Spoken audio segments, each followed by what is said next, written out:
1979, major staff changes, major music changes. We went from playing Jazz Rhapsody and Something to Shostakovich and Superman. First year that the Corps went out to California, that didn't turn out so well. Became known as the California Curse. For the next few times we went out to California, we didn't make finals. We did, however, win the DCI Associate Championship that year, the first and only time that there's been a DCI Associate Champion in DCI history. Go Bones. One night I recall going over to Tom Hannum's apartment, and he had been well into the writing at that point, and he showed me a couple passages, and I just can remember thinking, this is going to be great. I mean, I just loved it. Tom always wrote great stuff, and he was certainly showing his talent in this new style of music that would be for the Crossmen in 1979. Hello, my name is Sue Stafford Smith. 1979 was my second year in the Corps, and I marched in the rifle line. Everything was new in 1979. New show designer Tony Smith, new music arranger Larry Kirshner, 2 new drum majors, new rifle instructor, and new drum equipment halfway through the season. We were off to a great start. And then we went on tour out to California. We started off the tour with 4 buses. We ended the tour with 3 original buses and 1 charter bus. We spent many, many hours along the side of the road because of buses breaking down. And the places where we got stuck were hot. Don't forget, we didn't have AC on any of the buses back then. Our uniforms were made of wool, and we wore high black boots and black stockings. Try putting on stockings while riding down the road on a bus when you're all sweaty. In 1979, we traveled a lot with Spirit of Atlanta. One day out west, Spirit's equipment truck was in an accident and rolled over and landed off the road in a field. Our Corps was traveling behind them, and Big Robbie offered to help. That's when our Corps went into action.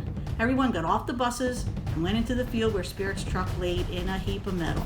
We collected all their instruments, guard equipment, drums, and anything that we found around the crash site. We loaded it all onto our buses and our truck and then delivered it to Spirit's housing site. Because of the Crossmen's actions and help that day, the Spirit of Atlanta Drum Corps presents a Spirit of the Crossmen Award each year to one of their members. The award goes to the person that shows the Crossman spirit of helping others. It was a rough season all around, but the Corps was making progress. And as we made our way to Birmingham, we were in the middle of the pack. I mean, we were right around, 8th place, pretty solid. Well, we finally get to finals in Birmingham, Alabama. We had placed 6th in finals at Whitewater and 7th at DCI East the week before, so we were shooting to finish in the middle of the pack. But that didn't happen. Our prelim score put us in 13th place. We missed making finals by 0.2 of a point. At first there were lots of tears and then anger. That very same night, the Corps that placed 13th through 18th competed again to see who would be the first ever DCI Associate Champions. We won that night with a score of 86.15, which would have put us in about 8th place at finals. Because we were the DCI Associate Champions, we got to be the exhibition court finals. The guard wore teardrops cut out of prison tape on our faces. In our last number, by the time the prop of the American flag opened up, with Superman standing there, the crowd was on their feet. To not make it into the finals was really a shock to the Corps. It was really hard for a lot of us to handle, and I can remember being very, very angry, very angry.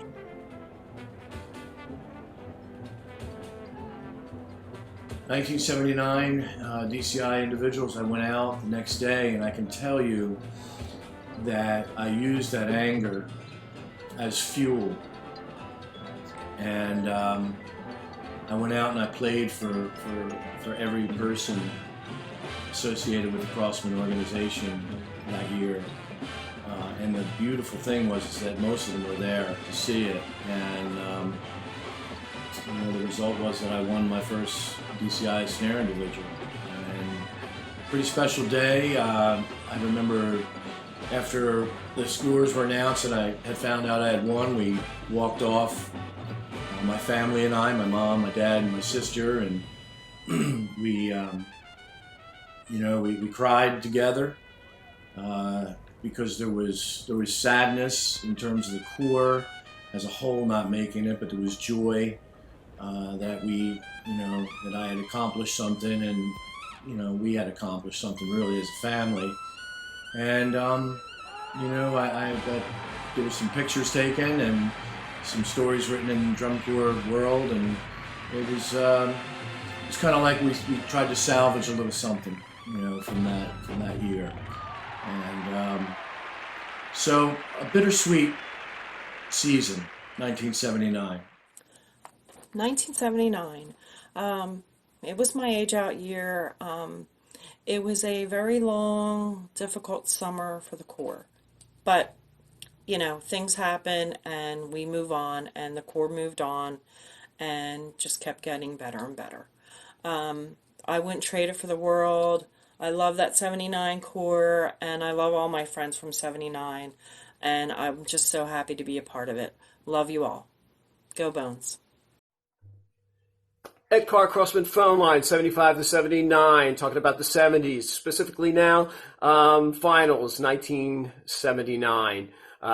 We did not make finals for whatever reason, but we did get to perform at DCI Championship Night, and we wore a little sticker on our eye of a teardrop to say, basically say how we felt. So not long after that, the season's wrapped up, and I think, you know what? I think I'm going to get a tattoo here of a little teardrop here, because it's, that was really something that meant something to me, until somebody gave me the word that is a gang sign that you have killed someone. Well, that certainly would have affected my future career. So support the Crossman family, protect the legacy. Thank you very much.